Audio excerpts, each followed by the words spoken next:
রাষ্ট্রের অনেকগুলো ইস্যু রয়েছে, দুর্নীতি, দুষ্কৃতি, অন্যায়, অবিচার, বিচার বিভাগ বিচ্ছিন্ন, দেশের ভোট নাই, চুরি ডাকাতি, এই সকল ইতিহাস রয়েছে।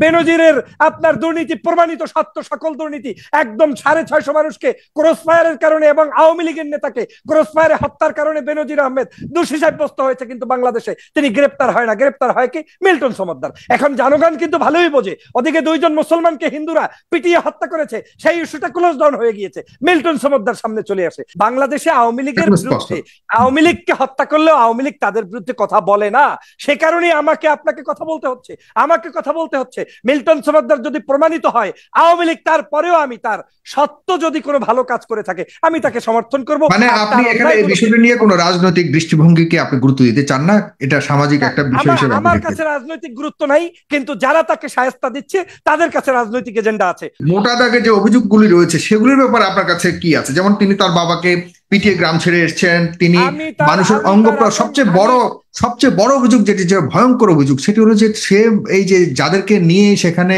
এই বৃদ্ধাশ্রমে রাখতেন, সেই বয়স্ক মানুষদেরকে এবং শিশুদেরকে, এতিমদেরকে, তাদেরকে কোনো না কোনো এক সময় দেখা যাচ্ছে যে অসুস্থতার কারণ দেখিয়ে চিকিৎসার নামে তাদের অঙ্গ থেকে বিভিন্ন ধরনের আপনার গুরুত্বপূর্ণ অঙ্গ, যেগুলি কিডনির মতো অঙ্গ বা অন্যান্য অঙ্গ প্রত্যঙ্গ, সে কেটে নিয়ে বিক্রি করে দিতেন।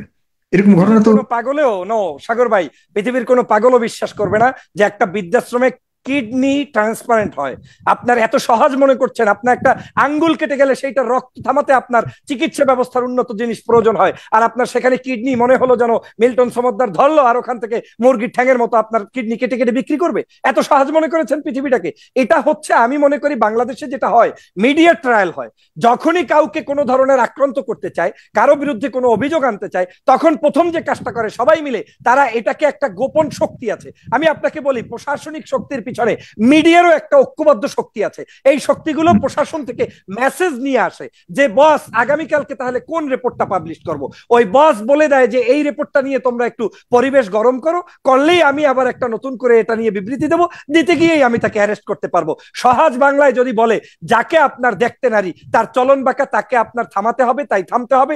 এখন এখানে যে খেলাটা হচ্ছে, রাষ্ট্রের অনেকগুলো ইস্যু রয়েছে, রাষ্ট্রের বহু সমস্যা রয়েছে, দুর্নীতি, দুষ্কৃতি, অন্যায়, অবিচার, বিচার বিভাগ বিচ্ছিন্ন, দেশের ভোট নাই, চুরি ডাকাতি, এই সকল ইতিহাস রয়েছে। বেনজিরের আপনার দুর্নীতি প্রমাণিত সত্য, সকল দুর্নীতি একদম 650 মানুষকে ক্রসফায়ারের কারণে এবং আওয়ামী লীগের নেতাকে ক্রসফায়ারে হত্যার কারণে বেনজির আহমেদ দোষী সাব্যস্ত হয়েছে, কিন্তু বাংলাদেশে তিনি গ্রেপ্তার হয় না। গ্রেপ্তার হয় কি? মিল্টন সমাদ্দার। এখন জনগণ কিন্তু ভালোই বোঝে, ওদিকে 2 জন মুসলমানকে হিন্দুরা পিটিয়ে হত্যা করেছে, সেই ইস্যুটা ক্লোজ ডাউন হয়ে গিয়েছে, মিল্টন সমাদ্দার সামনে চলে আসে।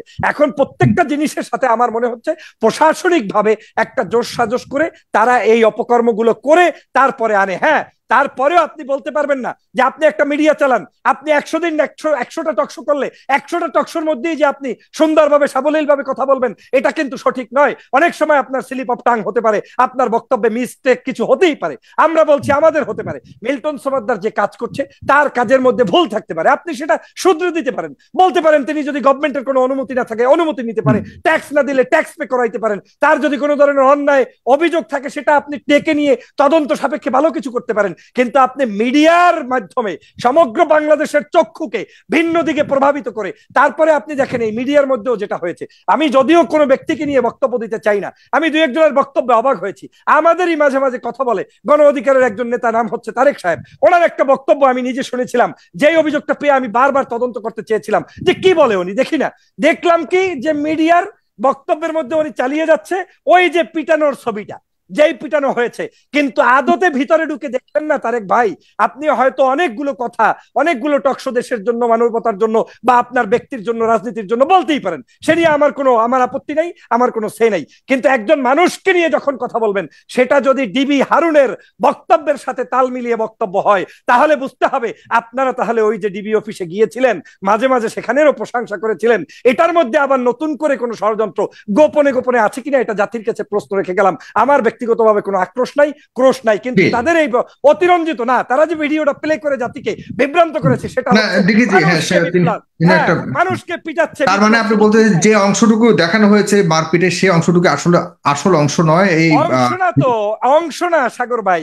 বিপ্লব এই যে আপনার মিল্টন সমাদ্দার তার নিজের পেজে এই পিটানোর ছবি নিজেই দিয়েছে, নিজে দিয়ে জনগণকে সতর্ক করেছে যে এই ছেলেটাকে আমি মারলাম কারণ ওর বাবা 1 বছর পর্যন্ত আমার এখানে ভর্তি, 1 বছরে একদিন আসে নাই, অথচ প্যান্ট শার্ট টাই পরে ঘুরে বেড়াচ্ছে। এই সব টাউট বাটপারদেরকে সংশোধন করার জন্য, পিতা মাতাকে সতর্ক হওয়ার জন্য, ভাই বোনকে সতর্ক হওয়ার জন্য মিল্টন সমদ্দার অভিভাবকের ভূমিকা পালন করেছে, অভিভাবক। তার মানে বিবির প্রধানও যেটা বলেছে যে টর্চার সেল, ওই পেটানোর ছবি দিয়ে টর্চার সেল বোঝানো হয়েছে। বাংলাদেশের ডিবি প্রধানের টর্চার সেল, আপনার আমার টর্চার সেল, এই টর্চার সেলের তো কোনো ভ্যালুলেস। আপনি বাংলাদেশের আইন প্রশাসন তো জানেন, এদেশে আপনাকে আজকে যদি রাতের মধ্যে চায় হাজী সাহেব বানাবে, আজকে রাতেই আপনাকে বানাতে পারবে। আজকে যদি আপনাকে চোর বানাতে চায় চোর বানাতে পারবে। বাংলাদেশের বড় বড় চোর ডাকাত, আপনাকে বলে রাখি, এসালম গ্রুপের এসালম গ্রুপের বিরুদ্ধে এত কথা বললাম যে কারণে আমি সিঙ্গাপুর পর্যন্ত প্রবেশ করতে পারলাম না। এসালম গ্রুপ বাধা প্রদান করলো, ইমিগ্রেশন থেকে রিটার্ন ব্যাক করালো। এই এসালম গ্রুপের একটা লোককে আজ পর্যন্ত গ্রেফতার করেছেন আপনি। ইসলামী ব্যাংকগুলোকে ধ্বংস করেছে, গ্রেফতার করেছেন। ইসলামী বিশ্ববিদ্যালয় আজকের চট্টগ্রাম সেই যারা দখল করেছে গ্রেফতার করেছেন। মানারাত বিশ্ববিদ্যালয় যারা দখল করেছে গ্রেফতার করেছেন। গ্রেফতার করছেন কাকে? মিল্টন সমদ্দারকে। কেন? আপনার মনে হয়েছে এইটাকে ধরলে কোনো সমস্যা নাই, যেহেতু ওটার সাথে জড়িত শামসুদ্দিন চৌধুরী নামক একজন ক্ষমতাধর ব্যক্তি, অতএব শামসুদ্দিন চৌধুরীর পক্ষে গিয়ে আরো বলবেন, আমরা আরো কথা বলবো। আপনার কাছে আরেকটু জানতে চাই, এই পর্যায়ে জাস্ট শেষ 2 লাইনে বলবেন যে মিল্টন সমদ্দার তো রাজনৈতিক ব্যক্তিও নন, এবং তিনি রাজনৈতিকভাবে কোন রাজনীতি বিশ্বাসী সেটাও জানি না, এখন পর্যন্ত সেরকম কোনো পরিচয় জানা যায়নি। তবু তার বিরুদ্ধে কেন তাহলে মানে আইন শৃঙ্খলা বাহিনী এরকম উদ্দেশ্য প্রণোদিত ভাবে লাগবে? আপনি যেভাবে বললেন যে তার বিরুদ্ধে লেগেছে কোন ধরনের কারণবিহীন যে অভিযোগগুলি উঠানো হয়েছে, উত্থাপিত হয়েছে, সেগুলোকে আপনি সরাসরি নাকচ করছেন, তাহলে কেন তার বিরুদ্ধে লাগবে বলে আপনি মনে করেন? এবং রাজনৈতিক আমার কাছে মনে হচ্ছে আওয়ামী লীগের কাছেও আওয়ামী লীগ অনেক সময় নিরাপদ নয়। মিল্টন সমদ্দারের আগেই বলেছি, ধর্ম কর্ম বর্ণ এটা আমি দেখতে চাই না। তার ভালো কাজগুলোর প্রমোট করা উচিত, তাকে ভালো কাজের সংশোধন করে তাকে সুযোগ করে দেওয়া উচিত। সেটা বিএনপি হোক, আওয়ামী লীগ হোক, জামাত হোক, যে কোনো সেশনই যে কোনো কল্যাণকর কাজের আমি সমর্থন জানাই। সম্পর্ক আছে কিনা তার আপনি জানেন কিনা? আমি না রাজনৈতিক, অবশ্যই তিনি রাজনৈতিক সম্পর্ক না থাকলেও তার 2-1টা বক্তব্য থেকে প্রমাণিত হয় তিনি আওয়ামী লীগেরই ঘেঁষা সংশ্লিষ্ট কোনো একজন ব্যক্তি হবে।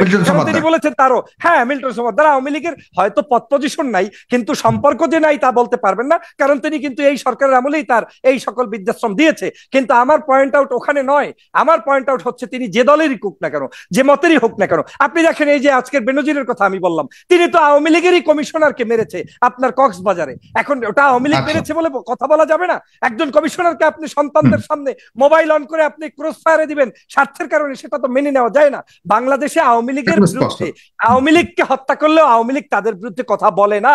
সে কারণেই আপনাকে কথা বলতে হচ্ছে। মিল্টন সমদ্দার যদি প্রমাণিত হয় আওয়ামী লীগ, তারপরেও আমি তার সত্য যদি কোনো ভালো কাজ করে থাকে আমি তাকে সমর্থন করব। মানে আপনি এখানে এই বিষয়টা নিয়ে কোনো রাজনৈতিক দৃষ্টিভঙ্গিকে আপনি গুরুত্ব দিতে চান না, এটা সামাজিক একটা বিষয় হিসেবে? আমার কাছে রাজনৈতিক গুরুত্ব নাই, কিন্তু যারা তাকে শায়েস্তা দিচ্ছে তাদের কাছে রাজনৈতিক এজেন্ডা আছে। হতে পারে অনেকগুলো উদ্দেশ্য। আপনাকে সংক্ষেপে যদি আরো 30 সেকেন্ড সময় দেন আমি বলে দিতে পারি।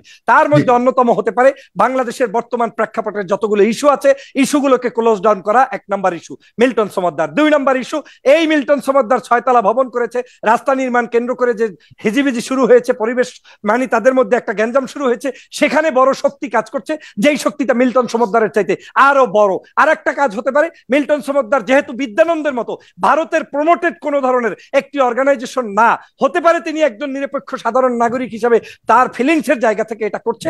এই জায়গা থেকে এই ধরনের দল ঘেঁষা ছাড়া যে কোনো ধরনের অর্গানাইজেশন গুলোকে বিতর্কিত করতে এটা করছে। এটা মাত্র শুরুর সূচনা, পরবর্তীতে দেখবেন আরো বড় বড় ইসলামিক অর্গানাইজেশন, ভিন্ন ধর্মের অর্গানাইজেশন, সাধারণ অর্গানাইজেশন, তাদের উপরেও আরো ধরনের সমস্যা তারা সৃষ্টি করবে। কিন্তু আদতে এখানে তাদের বড় গেম কাজ করছে, যেটা জনগণ এখনো জানে না। জনগণ শুধু মিথ্যা তথ্যটাই এই কালবেলা এবং পত্রিকার মাধ্যমে জেনেছে। অতএব আমাদের উচিত জনগণের কাছে সত্য বস্তুনিষ্ঠ নিউজগুলো উপস্থাপন করে জাতিকে বিভ্রান্ত মুক্ত করা। আপনাকে ধন্যবাদ।